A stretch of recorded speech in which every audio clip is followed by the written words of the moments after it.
Halo, selamat datang di channel Ruang Taktik. Di video kali ini, kita akan analisis laga babak 8 besar FA Cup yang mempertemukan Manchester United versus Fulham. Laga ini berkesudahan dengan kemenangan MU 3-1. Namun The Red Devils sempat dibuat kesulitan oleh Fulham dari awal laga hingga pertengahan babak kedua.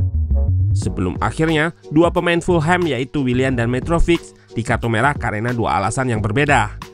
Willian di kartu merah lantaran dianggap dengan sengaja menghalau peluang Sancho dengan tangannya, sementara itu Mitrovic di kartu merah karena melakukan protes terlalu keras dengan mendorong wasit. Ada tambahan kartu merah ketiga yaitu kepada Marco Silva yang keluar dari technical area. Pelatih memang dilarang keluar dari garis yang disebut technical area. Saat kedua tim masih sama-sama bermain dengan 11 pemain, Fulham mampu menyulitkan MU walaupun relatif imbang pada penguasaan bola. Tim asuhan Marco Silva lebih banyak ciptakan peluang. Barulah setelah unggul jumlah pemain, MU lebih dominan dan ciptakan 8 peluang. Dilihat dari XG timeline berikut juga nampak MU nggak bisa ciptakan peluang dengan nilai XG yang tinggi hingga pertengahan babak kedua. Nah, penasaran dengan apa yang membuat MU kesulitan menghadapi Fulham? Let's go, kita bahas sama-sama. Tuan rumah Manchester United memulai laga dengan formasi andalannya 4-2-3-1. Di tengah, McTominay dan Sabitzer mengisi pos double pivot menggantikan Casemiro yang terkena hukuman lantaran kartu merahnya, dan Fred yang kali ini dirotasi oleh Erik ten Hag.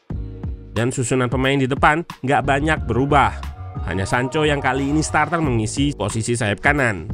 Selebihnya masih sama, Bruno, Rashford, dan Weghorst. Sementara itu, tim tamu Fulham juga dengan formasi yang sama, 4-2-3-1. Mitrovic sebagai ujung tombak didukung oleh Willian, Pereira, dan Cordova-Reid di belakangnya. Tanpa Casemiro, di laga ini MU kesulitan untuk mengembangkan permainannya. Terutama saat bangun serangan, cukup susah untuk eliminasi blok press Fulham dengan umpan-umpan pendek. Hal ini dikarenakan blok press Fulham yang menggunakan 6 pemain di lini pertama dan kedua yang bergerak secara unit mengikuti arah bola. Saat bola dikuasai center back MU, blok press Fulham akan menutup McTominay yang sendirian sebagai single pivot, lantaran Sabitzer lebih naik sejajar dengan Bruno. Dan saat bola dialirkan ke sisi sayap, Fulham akan melakukan pressing trap dengan 2 pemain atau lebih. Selain karena blok press Fulham yang berjalan cukup baik dalam menghambat build up MU, lihat di momen ini juga terjadi diskoneksi antara lini pertama dan lini kedua MU. Sabitzer yang naik menjadikan McTominay sendirian di depan lini pertama. Selain itu Bruno juga nggak sering turun sehingga dengan mudah akses ke tengah bisa ditutup oleh Fulham. Juga terlihat body shape pemain-pemain MU saat terima bola juga seringkali nggak ideal. Di klip ini ada beberapa momen di mana pemain MU yang drop meminta bola gak menghadap ke gawang sendiri. Ditambah pemain Fulham juga cukup agresif dalam melakukan man marking sehingga kesulitan untuk balik badan. Secara umum gelandang MU sebagai penghubung juga kurang bergerak secara dinamis. Pergerakan ini bisa dengan drop atau turun meminta bola dengan tujuan memancing pemain Fulham naik, sehingga terbuka ruang untuk gelandang lain untuk menerima bola. Berkebalikan dengan MU, Fulham malah relatif bisa mengembangkan permainan mereka. Dari fase bangun serangan lini pertama, cukup tenang saat kuasai bola. Center back Fulham nggak dengan mudah lepaskan bola ke depan. Mereka akan menunggu pemain-pemain Fulham berada dalam shape yang ideal sebelum umpan dilepaskan.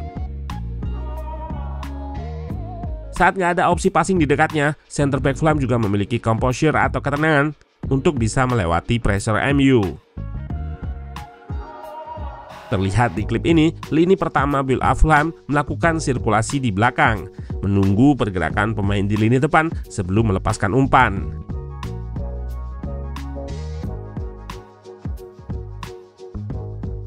Yang jadi perbedaan Fulham dan MU adalah intensitas pressing mereka. Jika pemain MU kesulitan untuk balik badan saat terima umpan, beda halnya dengan pemain Fulham. Mereka bisa dengan mudah balik badan karena memiliki ruang yang cukup lebar. Yap, anak asuh Marco Silva nggak mendapatkan tekanan dari pemain MU saat drop dan terima umpan. Terlihat pula, MU seringkali meninggalkan ruang yang cukup lebar di lini tengah karena double pivotnya yang sering out of position atau keluar dari posisinya. Lantaran pergerakan dinamis pemain Fulham untuk mengacaukan marking pemain MU.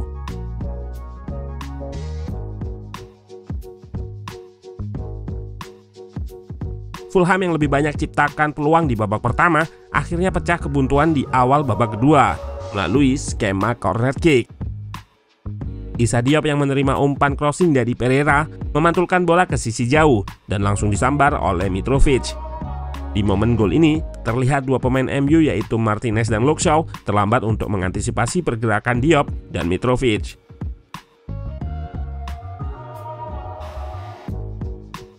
Dengan situasi yang cukup menyulitkan, MU relatif banyak menyerang, memanfaatkan situasi transisi yang beberapa kali berhasil ciptakan peluang.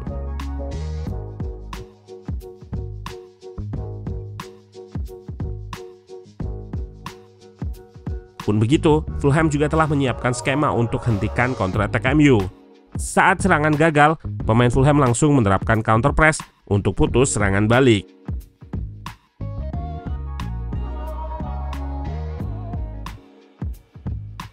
Momentum comeback MU diawali dengan di kartu merahnya dua pemain Fulham, Willian dan Mitrovic di waktu yang sama.